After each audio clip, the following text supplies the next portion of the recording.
Hello, everybody. Welcome to the Buckeye Weekly Podcast. I am Tony Gerdeman, here as always with Tom Orr. Tom, how's it going? Oni, it's the most wonderful week of the year, Gerd Week. Did you know it was Gerd Week? I did not, Tom. You're gonna have to explain. I saw that the reflux disease, Mhm. which shares its acronym with the first four letters of your name, it is Gerd Awareness Week this week, and you always say it's your favorite week of the year, and now I'm like, oh, now I thought it was Michigan. No, now I get it. Okay, Why, why couldn't GERD Awareness Week be like, in March or June? Why does it have to be Michigan Week? it I feels guess like it because of feels like Thanksgiving, because well, of Thanksgiving dinner. it feels like your whole year builds to this specific week. So Uh, it feels like this is the week that people are most aware of you. So I thought it was quite appropriate, actually. it is appropriate, but I'm guessing it also has more to do with like the turkey and the stuffing and the cranberries, and just be aware of the reflux that all of this stuff can do. As opposed to, I'm not so centric to think that it's about me, although Since when? more people should be aware of me. That is true. So thank you for that, Tom. It is. Today is what, the Tuesday of Michigan week. It's all just like, it's really one long 7-day for me. For a lot of us. So if I get my days mixed up, plus there's a lot going on with what we're going to be doing with the podcast and trying to get it all done by Thursday so that it's very seamless for you, the listeners and viewers. Because it's not about us, Tom. It's not about you. It's a little bit about me this week, anyway. But to try to provide everybody with the content that they've been accustomed to, we've got to do some cramming to get it all done today. However, it was Ryan Day. He moved. He did his regular Tuesday thing today, and I believe this will be his. He's going to have his radio show on Wednesday. That's going to be moved up a day. Nothing past that. Obviously, no reason to do a live show on Thursday. Nobody would be listening because they're all going to be watching the Lions. Mm-hmm. But so today he got to spend a half hour talking to reporters, and then also a handful of captains did the same thing. I liked one of the first things I liked from today was somebody asked him, so, like, about when this week does the adrenaline get going? And he's like, the adrenaline's going now. And the thing is, like, I grew up with this. I don't know how many people that cover Ohio State football grew up with the rivalry, and it's always been a part of them. And it's always been like, it affects school. It affects just like growing up, like your mood, the whatever. And this like, you can find yourself, like, if you start thinking about it, you have to catch your breath. You've got like all of these different emotions that come into it. And yeah, we cover it, and whatever happens. But just like, so there's so much emotion tied into this, from covering it to the way people react when the game is over. Players, coaches, there's just so much emotion that gets expended from this that you can't help but feel it, like, well before the game. Well, if you go back and watch Ryan Day's post-game interview from the 2019 game, where, just I think it was Jenny Taft, whoever the sideline reporter was, on the field interviewing him after the game, it's like he's just so emotionally spent in that moment. Like, and that was not, that was not the 2016 game that came down to the wire. That game was over in the middle of the third quarter when Jim Harbaugh punted it away in some fourth and short situation on the plus side of the field. And at that point it was like, well, that's the end of that. And so you had a quarter and a half or whatever it was to kind of feel relaxed if you're Ryan Day. And like, very clearly that was not the case. Like, it was just like he was just shot at the end of that. And then then you have to go play another game the week after that. But that's it. I mean, you go through and all of these games are, Urban used to do the LL Cool J play "It's Time for War" just on loop inside the facility. But I mean, that's kind of how they treat it. It's like this is life or death for them. And I think we've all had busy, intense weeks in the past, and like at the end of it, you just want to sit on the couch and sleep. Like, I think that's kind of how it is after this game for those. They the plan is to win, and then you try and decompress for a very, very short period of time, and then you have to turn the page to the Big Ten championship game, which is not an easy thing either. No, and it's pretty quick turnaround, just as it was from beating Michigan State to all of a sudden now that game is no longer in the picture because the most important thing in the world is coming up. Uh, just going through some of the stuff that some housekeeping from Ryan Day. They hope to have Emeka Egbuka back this week, so that would be good. Now Michigan doesn't tend to, like, if they want to kick touchbacks, they generally do. So I would assume they would continue to do that if he is back. An interesting answer to why was Julian Fleming back there, and Day's answer was, first of all, he wants to do it. He has been bothering Parker. Now, Julian Fleming has been bothering Parker Fleming for about the last month, wanting to get back there and wanting to get involved. And so you're seeing that engagement on special teams, and you're starting to see the results on offense as well, which is something that we've heard about for years, where once you start seeing it on special teams, then you start to see it on offense or defense. And you go back to what the Nebraska game where Julian Fleming had that really good catch that was called out of bounds. And that's about when all of this, get the itch to get on the field any way possible started to come into play. So that's one thing there from Egbuka. I guess Cody Simon left the game last week. Dade said that doesn't look like a long-term thing. He didn't say if he's playing this week or anything like that. Cade Kashersky is a long-term situation. So those are two things right there. A couple of no mention of Seven Banks just yet, or anybody else, but we may find out more, or maybe everybody's just going to be a game time decision. There's it's no unavailable. It's just like 85 guys, all game time decisions on Saturday. Yeah, and there's a few of those on the Michigan side as well, like Blake Corum. Blake Corum last week dressed but didn't play. Seven Banks was a game time decision last week but didn't play. So if you're going to take all of that on face value, then it seems like both of them should play this week if they were close enough to playing. If you're going to take their word for it, that really was a game time decision for Seven Banks, and it really was. Blake Corum went through warm-ups but wasn't quite close enough to play. You would expect both of those guys to play. The Cody Simon answer was like, well, how vague is he being? Because normally he would just kind of say, yeah, we're not too concerned about it or whatever. Not a long-term thing is, there is a short term and there is a medium term there, and those would have different impacts probably for Saturday's game. That just tells me it's not a season-ending injury for Cody Simon. So we'll see how that one goes. One of my favorite questions was about the tunnel at Michigan Stadium, which, most schools have different tunnels. So you think about Ohio Stadium, the Ohio State team comes out in the southeast corner, the visiting team comes in the southwest corner. They can cross in the middle and meet in the middle as they're crossing the field to go to their respective benches, but they don't, they're not in the same tunnel together. At Michigan, there is one tunnel. Both locker rooms come down the same tunnel, right down to the 50-yard line. And they said there is, quote, a lot of stuff in that tunnel, which, stuff is doing some heavy lifting there. You would guess, you have seen the video that they play at the beginning of literally every Ohio State Michigan game. Is it Dane Sansenbacher like taking a swing at a guy or getting pushed or something like that? Grant Schwartz. Oh, Grant Schwartz. Okay, yeah. There, you see the pushing, the shoving. There is some conversation up the tunnel sometimes if the teams are in the tunnel together. It is a moment of high tension, and helpfully they've put the teams in close proximity to each other, which is great planning all around. Even at Ohio Stadium, why have them cross? Like, why do that? And I go back to 1996, and I've mentioned this before on many of the podcasts, where even senior day ceremonies, Lloyd Carr still had his team come out and they ran over Greg Belisari. He was like the last guy to be announced, and Lloyd Carr's like, let's get out there. And you basically trample a senior linebacker because you have to go all the way across the field rather than just having the locker rooms on their own side. But yeah, the Michigan thing is, that's the designers of this thought, you know what?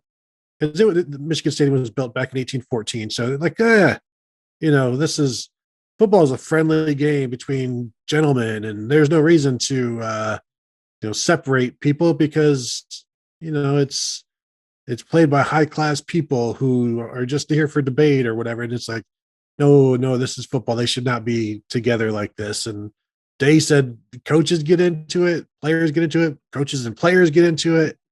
And sure, go ahead. And then make sure you have a banner saying M Club welcomes you that Ohio State can run under and then take down if they choose to. There's just a lack of planning in a lot of this, in my opinion. So you're saying that Michigan Stadium has perhaps insufficient exits and poorly placed exits? Is that what you're saying? Surely that's limited just to the tunnel, right?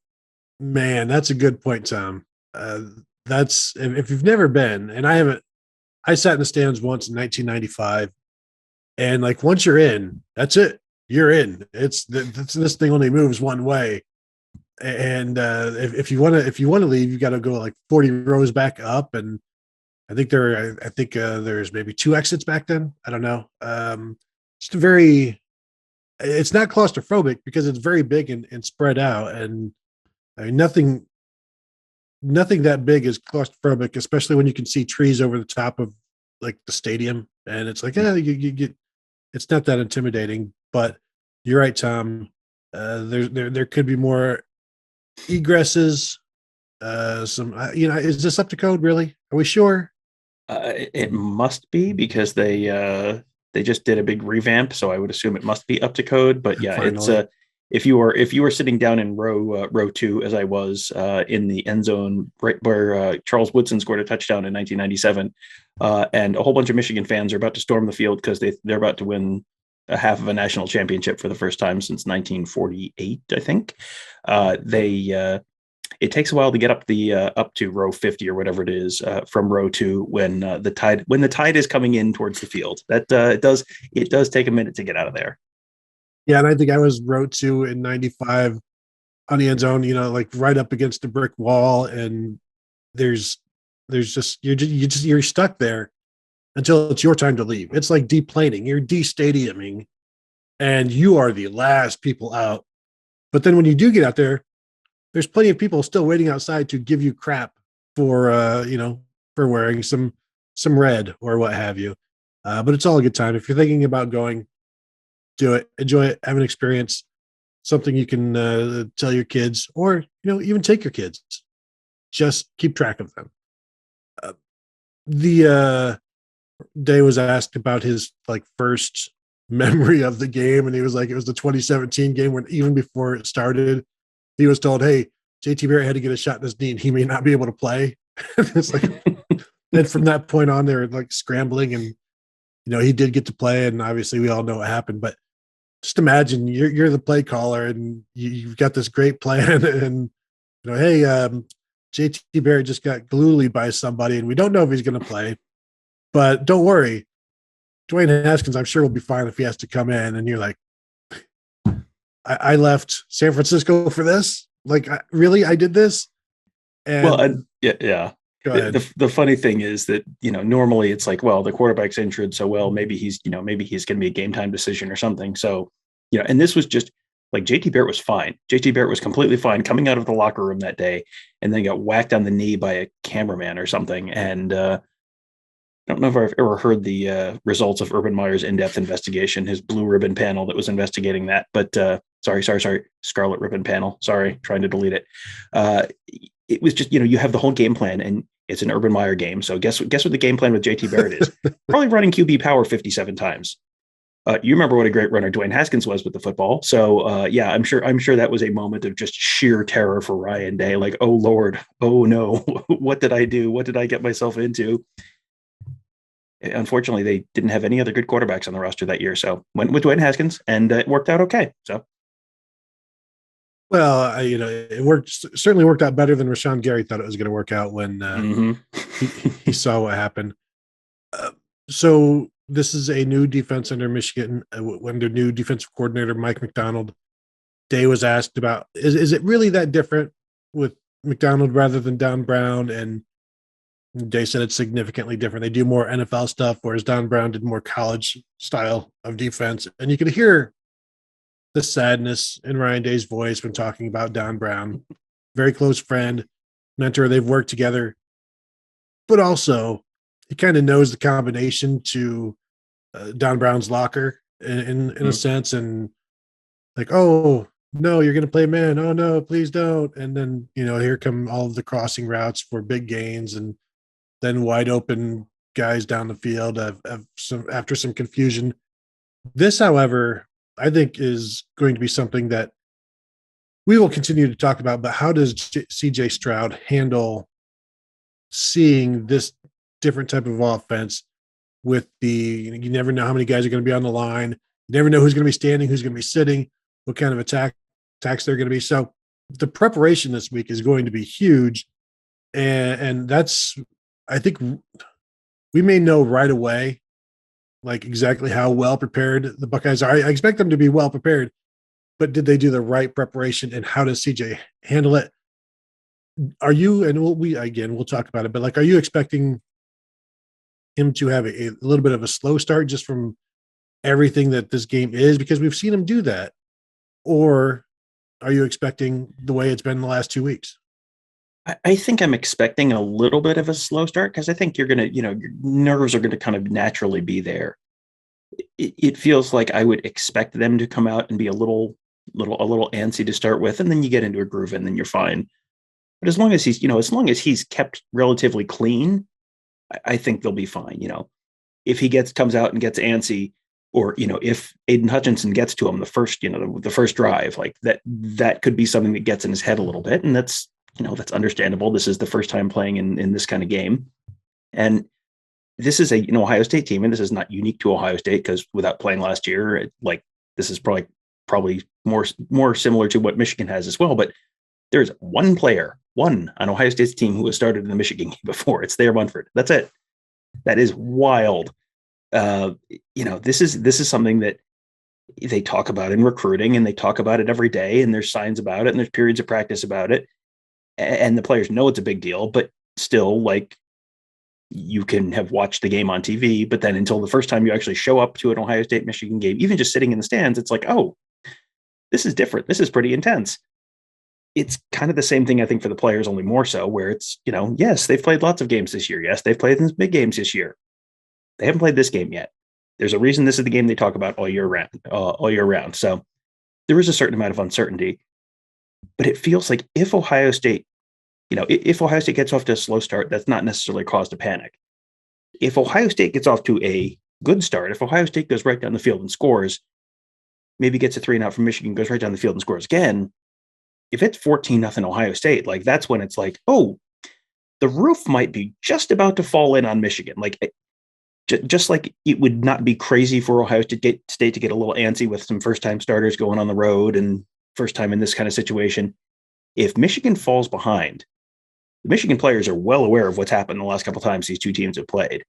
And the here we go again would be a very natural response to that. And once that happens, then the snowball really starts rolling downhill. Especially after watching the two most recent games, because that's a lot of what you do is watch the most recent games, and you've seen what Ohio State does. And the reason I ask about the early stuff is Haskell Garrett last week against Michigan State set the tone, and the defense just continued to feed off of him. So if Michigan really wants to make an impact early, they should, if they can do the same and then feed off of that. But it's really hard to continue to just live off of a couple of plays against the Ohio State defense, because they kind of have a quarterback mentality. When things go poorly, it's like, well, that was the last play. This play is going to be fine. Don't worry. And we'll just handle it. And something that both, I think, Zach Harrison and Haskell Garrett talked about was on the pass rush, just getting their hands up. If they're not going to get their hands up. We saw them do it 4 or 5 times against Michigan State. We've seen Cade McNamara, the Michigan quarterback, have issues getting the ball above his own offensive linemen, let alone the pass rushers as well. So there's going to be some opportunities there. One of the things I want to talk about, Tom, and it's a little bit neither here nor there. Haskell Garrett was asked about his traditional Hawaiian meal, the Hawaiian Thanksgiving meal. Then he said, yeah, turkey, yams, collard greens. But the fun part, what it was all about really was cooking the pig overnight and just spending time with family and tending to it. And that's really what it was, is that kind of experience. And I was thinking, gosh, that sounds like a pretty good time. We everybody spends time with their families, at dinner time or lunchtime or however you do it. But like 3 a.m, checking the pig, like to make sure it's going to be ready for the next day. I assume that's what's going on. But that's a long day for one. But I mean, sounds like a pretty good time. A pig roast is generally a good time. I have been led to believe that being in Hawaii generally is a good time. So, that's not such a bad part of that either. So, yeah. Now, was he, he is not from Hawaii that directly. I mean, his family is, I think, Pacific Islander by ethnicity, but was he actually going to Hawaii? I did not hear the full context of this question. Or was this just he's from Hawaii and then obviously moved to Las Vegas for some football or whatever, but is from Hawaii is my understanding. Okay. So okay. Yeah, I was gonna say that's more of an Enoch Mahi question, really, but that's okay. That was good context there. There was one thing that I thought was interesting was they talking about, bulletin board materials, like, oh no, we don't know. No, I mean, if the guys find it, like, that's fine, but we don't really. Now, do you remember, Tony, when we were on the tour of the Woody, when they let us go all the way through the whole facility? Mm-hmm. I think this was spring of 2019 or so. And the line for the Ohio State-Michigan game had just come out, and Michigan was a small favorite. Now, this might have been 2018. But there was a clipping of the headline about Michigan is a favorite over Ohio State on the video board on the indoor practice field in the middle of the. Now, perhaps some sort of hackers had put that up there. I'm not sure. Who's to say? I don't want to assume, but somehow that had found its way onto the video board. So, Tony, I'm going to read you a quote from Cade McNamara, Michigan quarterback, on John Jansen's podcast this week, and I want you to think, hey, might a hacker put this up on the video board? Quote, I wouldn't say I'm very concerned about anything, McNamara said. I'd say we're looking to take advantage of Ohio State. As the week progresses, we're going to find ways to do that. I know this offense is going to be very confident going into this game. Tony, do you think some malicious black hat might find a way for that quote to be projected on some sort of video device inside the Woody Hayes Athletic Center this very week? One of the many noted hackers from Anonymous, perhaps, is what you're saying. I think that's very possible. I've seen this argument on Twitter. There's some people who believe this. There is such a thing as bulletin board material. Other people who do not. The coaches believe that it exists, and they use it, and they wouldn't waste their time on it if it didn't help in some way. And yes, they're looking for every single advantage.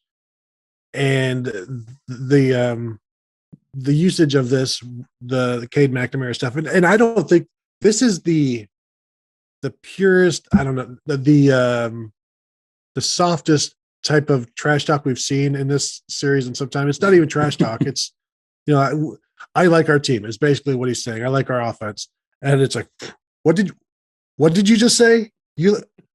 Sir, how you said that about me? And so then it just becomes, it gets a little bit out of control, but it doesn't take that much for players to see that. And as Day said, somebody, he was asking, do you actually have a bulletin board? He's like, no, we have televisions now. And, sometimes it'll end up there. And it's like, yes, sometimes means every time, if what is said can be viewed and taken egregiously. Now, if it's innocent, then it's like, well, that won't anger anybody. Either you doctor it a little bit or you look for something somebody else has said that is even more enraging, even if it's not really all that enraging. But when you say we're going to take advantage of their defense, go back to the Oklahoma game in 2016, Ohio State's basic defense. Mm-hmm. That was bulletin board material. That was something that the players internalized. That was something that they spewed back after the game. So clearly, I think that had an impact on the Ohio State defense. I would expect this to have some type of impact. How much? How do we measure it? I don't know, but it's not nothing.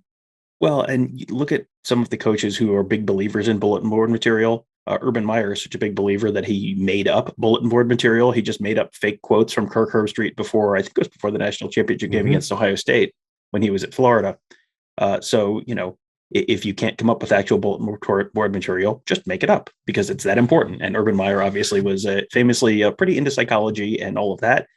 Nick Saban also not shy about using disrespect and, oh man, spoiler alert. If Alabama gets bumped down below Ohio State on Tuesday evening's college football playoff rankings, I suspect that will be a topic of conversation within the Alabama program. They don't respect you. You just beat their butts in January in Miami, and they don't respect you, and they don't respect this program, and they don't respect, and that's how it goes. Nick Saban and Urban Meyer, how do they do in terms of winning big games over the course of their history? In the NFL? Well, yeah, I was going to say this apparently doesn't work in the NFL, but in college, which is what we're talking about here, in college, seems to work out okay. Yeah, what is their collective record in national title games? I don't know. Are they and 0 or and 1? Saban got clobbered by Clemson 44-16 at the one in Santa Clara a couple of years ago, but yeah, I think it's whatever and 1. So. But Saban's 7 and Urban's 3, so 10-1. I mean, not bad. I don't know. It's basically a coin flip. One other thing I wanted to talk about. Nicholas Petit-Frere was asked, why did you go through the senior day ceremony? He has not yet made his decision. The only thing that matters this year is winning. But because he's graduating, he wanted to just do that. And also wanted to do it for his mom so she could experience that. So I thought that was a cool thing to mention, just the fact that I have accomplished this. I'm the first, I think he said, a family member or male family member to graduate from college, and that this was kind of a gift to his mom and to allow her to experience that, because you don't know if you're going to come back or not, but you do know that you're graduating, and you know that he is a senior. This is his 4th year. And so I thought that was a pretty cool thing for him to give to himself and give to his mom. Yeah, that's cool. And that's the part of college football that, I think when you say college football, people spend about 99% of the time thinking about the football part of it. But there is a college part that goes along with it. And, a lot of this is NFL preparatory academy stuff at the Ohio State or Alabama or whatever level. But it is cool that this is an opportunity for a lot of people who would not necessarily have had an opportunity to go to college without having a full ride scholarship, to go to college and get a full ride scholarship and get a degree. And you hear that a lot. There's always guys every year who they are the first person in their family or the first male in their family or whatever to get a college degree, or this is the first generation in their family to get college degrees. That's cool. That's what America is supposed to be all about, is everyone, things get a little bit better for you. That is kind of the American dream going through, and your kids have it better than you. So that's that is one of the things that college football is supposed to be all about, and occasionally actually is. Oh, another cool moment. Chris Olave was asked where his record-breaking football is right now. He broke the Ohio State all-time touchdown receptions record, breaking Chris Carter, David Boston. And so he's like, his dad wanted it, but Chris still has it at home because he wanted to have it a little while longer. And it's like, no, not my binky. Don't take it from me. And so he has it right now, even though his dad wanted it. But I think it's cool that he's like, we see all of these guys giving their gold pants to their moms or whatever. And Chris Olave wanted the football so bad. He's like, no, I'll give it to you later. I just really want to have this around me for a while longer. It tells you how much it means to him. Mm-hmm. And again, it takes us back to, like, these are college kids and working really, really hard. And now they get to enjoy some of the accomplishments of that work. Yeah, for sure. And you think about the work that he's put in over the years, and he did not have an easy road to Ohio State, and then has not always had the smoothest, easiest road at Ohio State. But yeah, it has worked out well, and that's really a testament to him. So yeah, absolutely. Hang on to that football a little longer. That's fine. You can give it to your dad at Christmas. That's fine. There you go. One thing that was an interesting quote from Olave today was, when you're a wide receiver, you're not racing the defensive backs, you're racing the defensive line. I think that is a very intelligent observation, especially this week, because it's what is going to stop Ohio State. I think Ohio State's challenge this week is going to be much more from the defensive line than the defensive backs.